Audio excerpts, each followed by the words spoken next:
Saraswati recording studio Fatehpur Vaishali.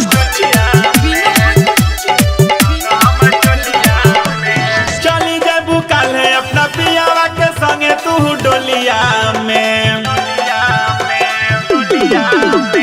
चली जेबू काल्हे अपना पियावा के संगे तू डोलिया में। हाँ डोलिया में असो के करा के डालब ये जान रंग हम चोलिया में। असो के करा के डालब ये जान रंग हम चोलिया में। बड़ा याद आई हर साल रहत रहलू संगे होलिया में।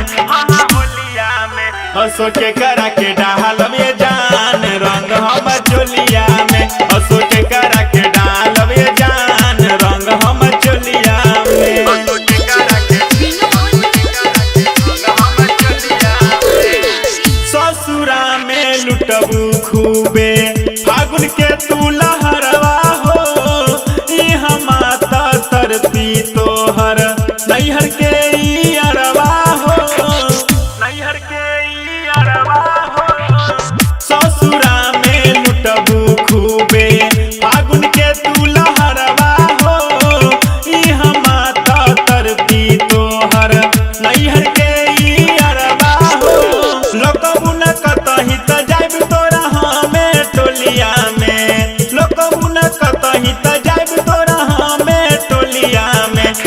होलिया में हसो के करा के डालब ये जान रंग हम चोलिया में। हसो के करा के डालब ये जान रंग हम चोलिया में। हसो के करा के डालब ये जान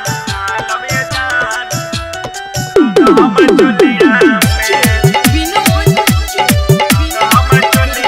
में। भर होली रोई सोना चंदन के पीछ करिया हो।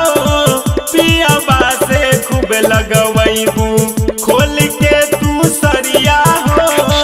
खोल के तू सरिया हो भर होली रोई सोना चंदन के पीछ करिया हो।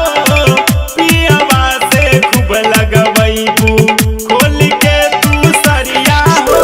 समरसन तो से रंग लगवैबू अपना खोलिया में। समरसन तो से रंग लगवैबू अपना खोलिया में।